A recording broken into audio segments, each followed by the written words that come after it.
Hey, today is Tuesday, and we're here with Liz Schmidt. It was awesome. We've been sitting here chatting for way too long, actually. And this is did I say seventh? I mean, the number 7? This is the 7th episode of the Child Safety Resource already, which is kind of impressive. Liz is with Water Smart Palm Beach County, and which is through the YMCA, and she's a water safety advocate, especially for this area, and she's doing really amazing work on par with a lot of the national drowning prevention organizations, which is exciting, even though she's only right here, which is really cool. And it's rare to have someone local, so I was excited to have you. So hi.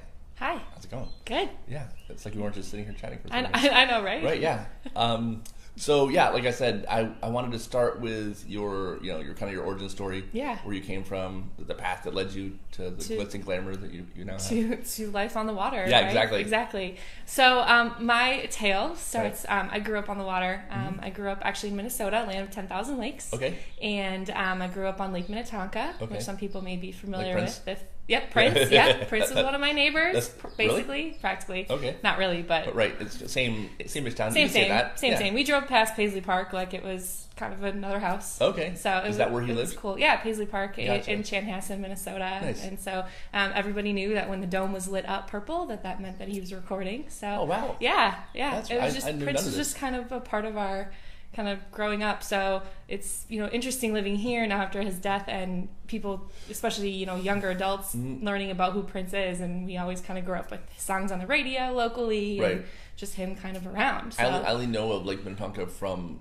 like the Prince song. Prince, right? Yeah, exactly. So I grew up on the lake there, and I was a boater and a swimmer, and I started teaching swimming lessons when I was 14 as a water safety aide. Nice. My mom needed something for my sister and I to do, so she sent us off to the local pool to do that for the summer. And so I've been teaching swimming lessons for a very long time. To adults and kids? Adults and kids, Right. yep. I mean, little babies all the way on up to adults. Right on. And my family is also just integrated into the water safety world. My dad was the deputy water patrol on the Lake Minnetonka, so Okay. I grew up knowing that had to be safe and all of that. In addition, I just noticed your anchor earrings. By Yes, the way. Those yes, are cool. I am full of nauticals and It's everywhere. everywhere Nice. on me. Yeah. And so I just grew up with that water safety background, and was fortunate enough to be a boater. Boated on Lake Superior, all over the Great Lakes, Mississippi, down here in Florida.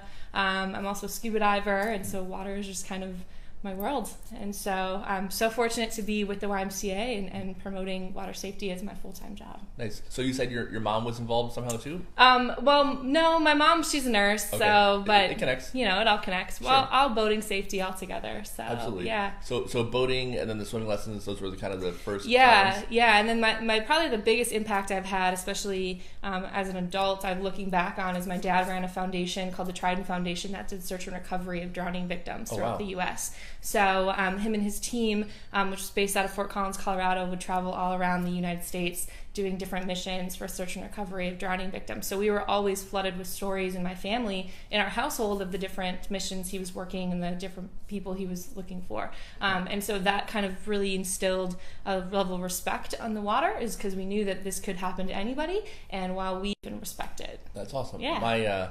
My mom did something similar, actually, and I hadn't thought about this a long time. She did cave diving rescue. Oh, wow. So she was part That's of like intense. a scuba diving club. Yeah. And I guess they didn't have local resources, so if someone died in a cave, it's cave diving, because usually people would overestimate how much air they had left, essentially, or they'd get stuck by, if a little rock breaks, you have a small hole, water pressure can pin someone up against a wall, so they would send her to go literally to get the bodies out of the caves. Wow. Which she said was super creepy and weird. Yeah. But yeah, so I had these stories growing up of her, like, going into, underwater caves and finding the people and yanking them out, and But yeah, you're right. It does instill a certain respect for water when you see all the different ways it can hurt you. It does. Definitely. And how strong and powerful it is. So how did you end up with the YMCA and then doing Water Smart Palm Beach County? Yeah, so I have kind of always been a Y kid, is what we call it. So I went to Y camp growing up. Okay. We were part of the Y. I worked for the YMCA part-time throughout college. And so I always kind of knew that the Y was a great organization, obviously very water safety focused and swim lesson focused. And so when I saw this opportunity arise to take on this position, and it was newly formed within the YMCA to kind of start this countywide drowning prevention water safety effort. So they were already looking for this, and you latched onto it then? Yeah. That's really cool. Yeah. I kind of figured, because that's backwards. I thought you had probably already worked there, and then you championed it and held the banner. But it's cool they already had gone in that direction. Yeah. So they had already, the board members had already decided that this was an initiative that the Y wanted to take on. They saw that drownings in Palm Beach County were some amongst the highest in the nation, and that the Y was really well positioned to somehow work with the community to fix that. And so that's kind of where I sought out the position and was able to come on board and really take it to what it is today. And so part of that was starting Water Smart Palm Beach County, which is our countywide task force on drowning prevention, and bringing together a whole group of people, whether it's from the local governments to the cities to private industry to other YMCAs, all facets of water safety and boating safety, beach safety, bringing them together and saying, okay, here's our problem. People are drowning. They're drowning in lots of different ways. Right. Lots of different ages of people are. How can we work together to fix it? And what's kind of neat about it is that if you didn't know it was YMCA, you wouldn't know. Like, they don't smother it with their branding. I mean, they could. Yeah. And that'd be fine, but they don't seem to be interested in that. Yeah, I mean, it's really about connecting the community together. And so that was actually really purposeful when we created the logo and when we kind of work within the Water Smart realm, is that this is Water Smart. It's a team effort. And no one agency can accomplish this issue, especially here in Palm Beach County, but I mean nationwide. But no one agency, no one person can do it. And so that's why under the umbrella Water Smart, anybody can use that as long as they're part of the coalition. Anybody can, go out and talk about Water Smart and as a member and be a part of it. And so that was really important to me and to the YMCA, is saying, okay, we need to bring our community together, not be so focused on, are you a government, non-government, private industry? We can all work together to make this happen. And how long have you been doing it? So we've been doing this about 4 years. Okay. Yeah. And before this, what did you do? Before this, I was with the American Red Cross. Okay. And so I started as a assistant station manager in Fort Hood, Texas. Okay. And so I was sent to Texas to do emergency communication messaging. So I would work with soldiers' families back home. If they had a family emergency here stateside, I would work with that soldier command unit over in Bagram, Afghanistan mainly, and work to get that soldier sent home for leave. Oh, wow. So we were really helping to connect families and making sure, a lot of it's, fathers and a lot of kind of head of households were ones that were, being sent overseas. And so we were making sure that they could come back and take care of whatever issues they had here at home. Absolutely. Yeah. So I did that for a little over a year. And then I came over here to Florida and I worked for the Red Cross in disaster relief in Broward County. Gotcha. And so I ran a volunteer team of disaster action team, and we responded to local emergencies in the community, mainly house fires. So volunteers would go out and work with the local government, work with the house owner, the homeowner, the renter, making sure that they had, their immediate needs met, food, clothing, shelter, right after that disaster. So mostly everything has been nonprofit.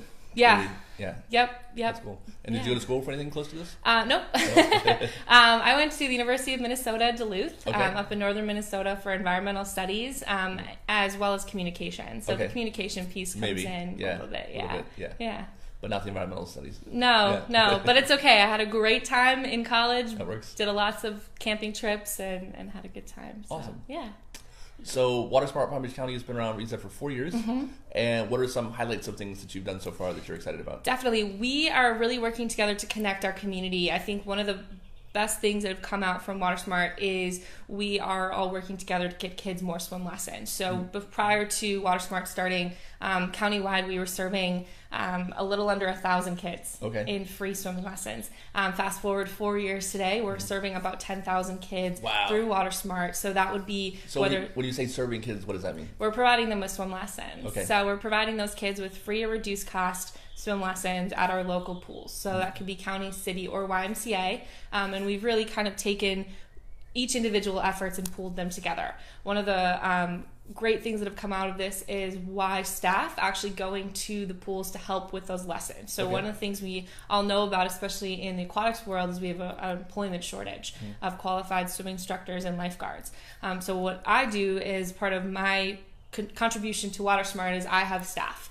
So I bring my lifeguards and my swim instructors out to facilities that need it, and we provide swim lessons. So the greatest probably adventure that has come out of that has been that we're able to serve children together. So we have some of the city staff and some of the YMCA staff working together to make sure that a summer camp gets served swim lessons. And so they're right alongside each other. When they're in the water, you can't tell because everyone's just learning how to swim. So that's been really great. So instead of either not serving a group, saying we don't have staff at all to do it, or saying, well, we can only serve, one portion of your group, with the Y staff coming in and helping, we're able to serve all of the groups. That's really cool because the city would be limited to only a certain number of people by resources or by demographic. Exactly.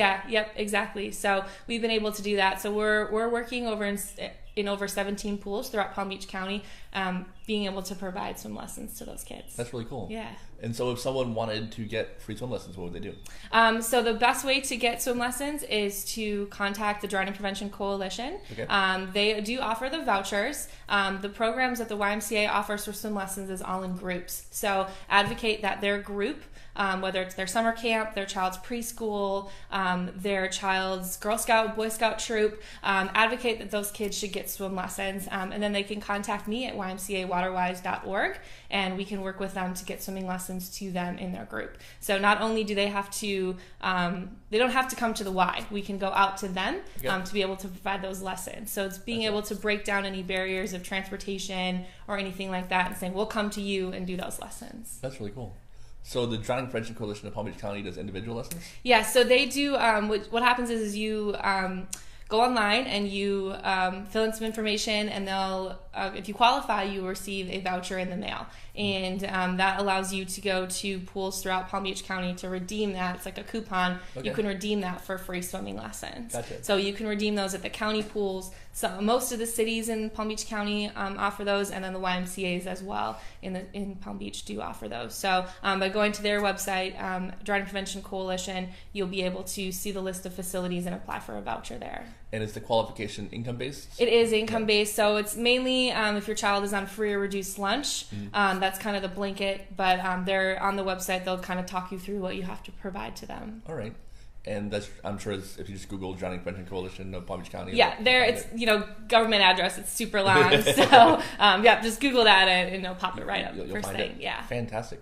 So I asked you before, kind of what was the last, or some of the most recent pool events you did? I know you said yesterday you met with Congresswoman Lois Frankel. Yes, that was a great meeting. Congresswoman hosted a water safety roundtable at Viking Yachts up in Riviera Beach, bringing together boating safety and water safety advocates from around the county to kind of talk about it. And it was mainly geared towards the boating safety industry. And for those of you that don't know, there are over 900,000 boats registered in the state of Florida. I did not know that. And the boating industry is a $39 billion industry. Wow. Here in the state of Florida. It is huge. Just in Florida? Just in Florida. That's insane. Yeah. The average boat that's registered in the state is 18 to 25 feet, so it's that kind of smaller family-sized boat. So we know that a lot of families are taking advantage of boating, which is awesome because Florida is perfect. We have boating 365 days a year. Right. It's perfect weather for it, but we want to make sure that these families are safe. So bringing this group together is really saying, how can we educate them that they need life jackets, they need proper fitting life jackets, they need proper equipment, they need safe vessels that they're operating, and they need to know the rules of the road. So it was really bringing that group together, and it was really great for the Congresswoman to bring us all together to start talking about that, and specifically within the boating realm. Gotcha. Yeah. So what should people know if they're going to go out boating? Yeah, so if you're going out, especially, over the next couple weeks and into the summer as we start getting ready, is making sure that you, have a life jacket properly fitting for everyone on board. That is not only the law, it's just common sense. Children under the age of 10 are required to wear a life jacket, but really children of, all ages and all adults should be wearing a life jacket when they're on the boat, but making sure that they're properly fitting. And also file a float plan. That can be as simple as sending a text message to somebody on shore saying, hey, we're going to go out, we're going to go to this sandbar, we're expecting to be back about 6 o'clock. we'll text you when we get in, and just telling somebody this is where I'm going. Also, cell phones don't always work out in the ocean, so if you're going to go out fishing, once you get to be 2-3 miles out, those cell phones are not going to work as well. And so relying on that as your only form of communication, you could get yourself into trouble. So having a VHF radio on your boat is really important. And then if you are going to go out far into out fishing, is having an EPIRB or personal location device, and making sure that you register those as well with NOAA, so that if something does happen, you will be able to get rescued. So I heard a stat once that, of the number of people that drown on open water, the number of them with life jackets was super small. Do you know that data? Yeah, I mean, it's like 85% of those who drowned were not wearing a life jacket on a boat, so it's pretty high. Most best thing to do is to always wear it, but always make sure that you have it with you, and really having one that you're comfortable with. There's so many different types of options for life jackets out there. So there's the traditional vest kind, which a lot of people don't like, especially here in Florida because they're hot. Right. But the inflatables are really great. And the prices have come down a lot on those. I know when they first were kind of introduced into the boating community, they were running about $200 to $500. And now you can find some really good ones that are going to run you $100 or less. Oh, wow. And so those are light. They're you're not going to be as sweaty wearing them. You can move around with. They also have options that are like a fanny pack. So you wear it around your waist, and if you were to fall in, it'll inflate, and then you pop the life jacket over your head. That's cool. So there's lots of different options out there for people. And then the kids' life jackets are getting easier. I was going to say, I know people have a hard time with the kid life jackets because they're big, they're clunky. Yeah. A lot of times when kids hit the water with them, they tend to tilt forward. Yep. Which is not good, obviously. Yep. And so the research and the product development in life jackets have come so far, even in the past 10 years. So kids' life jackets are becoming lighter. They're becoming less bulky. The style of life jacket that actually goes up your arm and clasps around your torso for children, those are actually Coast Guard approved. Right. So making sure that you check to make sure that the one you purchase is Coast Guard approved, but actually those are fine. And lots of families are saying that those are a lot easier for kids. They're easier for swimming. They're easier for, you're not as hot wearing those and things like that. Well, I've heard some debate on that because I've seen people say that those are similar to like puddle jumpers and floaties.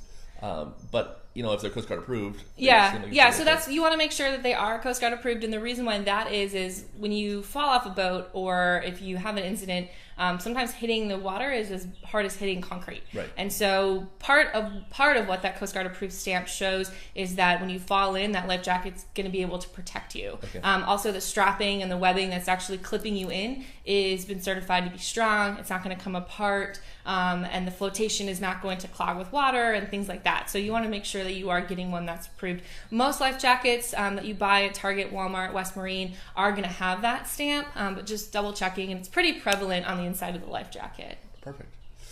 So besides boating safety, so I know you said before the meeting you had another event you just did. Yeah, so the YMCA, we hosted our annual Splash Bash, which is our free swimming lessons. So once a year. I was going to get it wrong. I knew it was splash something, but I was for sure going to get it wrong. Yeah, right. Yeah.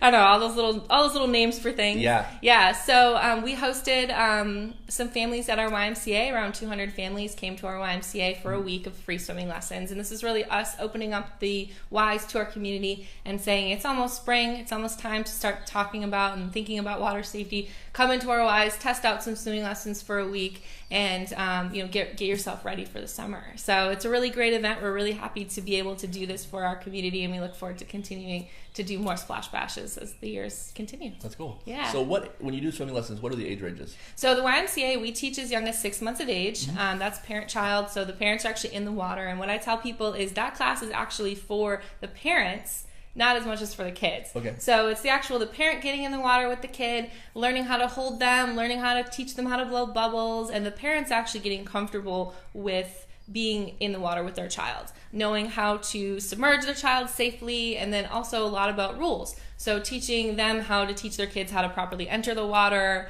how to wait for the parent before they get in the water, and things like that. They're really beneficial. It's also really great for parent-child bonding, being able to do some of those activities. For the kids, we teach them the back floats and the starting of the paddling, but it's a lot to teach those parents how to start instilling those skills into their children. And then as you move up the age range, starting at 3, is when we actually do our preschool level classes, and those are classes where kids are in the water, parents are on the side, and that's where we're actually starting to teach those skills. The YMCA, we recently relaunched our curriculum. So for those of you who remember YMCA, we had all the fish names, and there was pike, eel, ray, and all this stuff. So we've actually gotten rid of those fish names. It's 6 stages that children can go through, and 3 of them are kind of the main 3 stages that we want kids to be safer around water with. And so what children are learning is basically what are they learning? They're learning to jump, push, turn, grab. So if they fall in the water, they're learning the jump simulates a fall. Okay. Then they're learning to push off the bottom or turn around and grab the wall behind them. And what age does that start? And they start that at 3. Okay. So we start that right away. We will introduce it into our parent-child classes, but we actually have them start doing it independently at the age of 3. And then the other one that we teach them is swim, float, swim. And so we're basically teaching them to paddle on their front. If they get tired, roll on their back to rest, and then flip back over to swim to get to safety. So when the YMCA nationally relaunched our swimming lesson curriculum, they really took a look at swimming drownings, swimming data from all around the country, and found that a huge percentage of drownings were happening, A, under adult supervision, and B, within 6 to 10 feet of safety. And so we redesigned our curriculum to be most safe when children are in those 2 scenarios. Right, that makes sense. Yeah. So what about before 3? I know you said the younger curriculum is mostly for parents to learn how to interact with their kids in the water, Yep. which is massively important, obviously. Yeah. I know there's a few curriculums out there that focus on like infant swim rescue.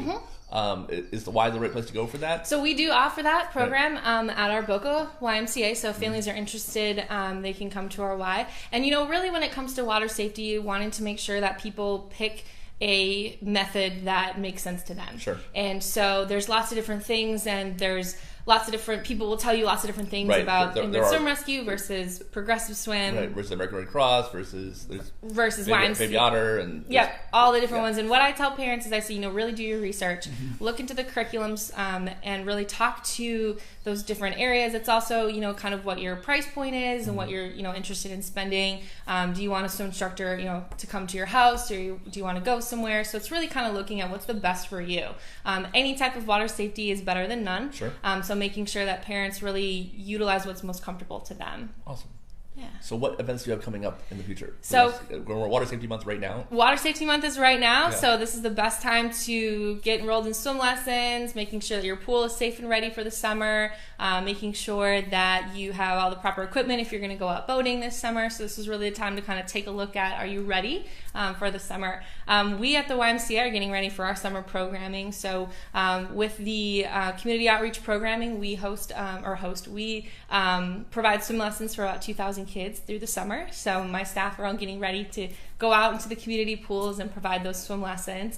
So we're working with lots of different groups throughout Palm Beach County to be able to provide those lessons. You're going to run out of kids. Yeah, I don't think so. I don't know how many there are, but you're burning through them. We're getting through them, right? Yeah, no, it's great. And with the program being around for a few years now, with a lot of our summer camp groups, we're now to the point where we've gotten the whole camp through. So now we're just focusing on, every first grader or every 5-6-year-old or something like that. So it's really great. This is becoming a legacy at those programs. Sure. Where part of attending the summer camp, you're getting swim lessons, or being in that preschool. That's happening actually at Florence Fuller in Boca in South Palm Beach County. Is we've been doing swimming lessons with them so much that it's just integrated in part of their school, and every child that goes to their school is getting swimming lessons. They're leaving safer, their families are getting educated, and that wasn't happening before. So so we're gearing up for that. We're working with the Children's Services Council on the Summer Safety Series pool parties, so we'll have more information about that, but those are happening in July. That's happening out in Belle Glade and then here locally in Lake Lytle, and we open up the pools to the communities and bringing them in, and it's an afternoon to enjoy being in the water, being at the pool, and picking up some great safety information for not only water safety, but we also focus on bike safety and other things like that at those events. So we're getting ready for those to happen as well. So lots of exciting stuff this summer. Yeah, it's a jam-packed schedule. Yes, yeah, definitely. So what are some things that you'd want specifically parents to know about water safety going forward for the rest of this summer? Yeah, definitely. Making sure that they talk to their kids about water safety. I think that is such a great step. Is what are the rules? You know, do you have a pool in your backyard, or if you have a canal or a drainage pond or something like that? What are the rules around that? You know, growing up, I grew up on a lake, and my whole life, and we had a bench, and the rule is you couldn't go past the bench without your life jacket on. You could go past the bench, but you had to put your life jacket on, right. And that was the rule. And if you didn't follow that rule, then there were consequences for that. And so I've really kind of looked back on that in my own childhood and thought, that was a really great rule. And that bench was, probably a good 12 feet back from the water. And so it really did stop us. And if we wanted to go on the dock, we went and put our life jackets on, and then we were free to go on the dock. So really instilling what are those rules in your family, checking to make sure that... And we have a pool safety guide, and part of the guide actually says that when it comes to water safety and pool safety, that you really need to be hardcore, even if that's not your personality, even if that's not how you normally parent, that because this is such an extreme, literally life and death issue, that on this one topic, you really need to be, almost severe in your parenting. There needs to be really hard and fast rules, and they need to be followed because the consequences are traumatic. Yeah. And I think, most kids with water, especially, it's always seen as such a fun activity, and so setting those rules and those boundaries isn't going to prevent it from being fun. Right. It's still fun, sure. And I'm definitely a product of that. I grew up with lots of very strict rules around water safety, but I still grew up loving it and now doing it professionally. So I definitely agree with that. So it's really setting those rules. And then there's simple things you can do around your home. You can install the alarms. Yep. So, those you can pick up anywhere, Walmart, Target, Home Depot, Lowe's, wherever, about $7 to $14, and putting those up on your back doors, windows, and things like that. If you have water in your backyard, making sure that you do that, and then getting a life jacket for your kid. So if you're going to go to a pool party in the summer, putting them in a life jacket when they're swimming around is just a really great way to make sure that they're going to be safer. One of the main causes that we see is parents not watching their kids around water. So they really need to watch their kids around water. And it's not just, you and I are having a conversation, and let's say there was a kids in front of us swimming, but we really need to have our eyes on those kids. And drowning is so quick and it's so silent that parents really need to know that. And so we talk about having a water watcher. And so designating a person, it can be a rotating person throughout the party. Yeah, I usually say one every 10, 15 minutes. Yep, exactly. And just designating that person, and their job is to sit on the pool side and just watch those kids, almost like a lifeguard would. And really doing that to make sure they're safe, and then rotating that throughout so that the adults get the time to socialize, the kids get the time to play in the water, and then everyone's kind of being happy and safe. Well, it's good for socialization, and also your eyes burn out. I think even professional lifeguards can only do it for 30 minutes or so before they get relieved. Yep. And that's because you can only stare at the water for so long before you stop paying attention. Definitely. Definitely. So, if a lifeguard can only do it for a half hour, a regular, normal citizen, probably 10, 15 minutes before it runs out. Definally. Pool fences, obviously. Yes. Very between the home and the pool. Yes. Right. And then alarms in the pool, also, those have issues. Yeah, but the technology is improving. I think we're really in the time where technology is just improving over and over and over. So taking a look at products that maybe weren't very well established, even 3 or 4 years ago, it's getting a lot better. So, that's why I just say do your research. Take a look and see what's best for your family, and have a backup. So 3 layers of protection. So, have that door alarm, have that pool fence, and then have that pool alarm. So that if any of those layers were to break down, then you've got backups for that redundancy. Yeah. The law in California actually gives you like 5 or 7 options, and you have to pick 2. Yeah. Which I think is fantastic. Yeah. Because it reinforces the layers of protection mentality. Definitely. If we could get that adopted out here, that'd be great. Yeah. I think we talked once about the law changed, that where floating alarms are now can be exclusively used, which is terrifying to me. I agree. Yeah. If we could get it back to how it was, if we could get the Florida law back to how it was in 2001, when it was a self-closing gate, either hardwired alarms on all the doors and windows, I think we'd be better off. A little bit better off. Yeah. I'm nervous right now that someone's going to get a floating pool alarm and think that's all they need, and something's going to happen. Yeah. I think we're treading close to there being a problem. Yeah, I think so. It's on the edge. Awesome. Was there anything else you want to let people know about Water Smart Palm Beach County? Anything you want to plug in particular? I mean, if we're always looking for great members. If you're working within child safety, water safety in Palm Beach County, we'd love to have you a part of our meetings. We meet every fourth Tuesday at the Children's Services Council at 9:30. So we'd love to have you a part of what we're working on. I should go to more of those. You should. Yes, yeah, you should. I'm a terrible person.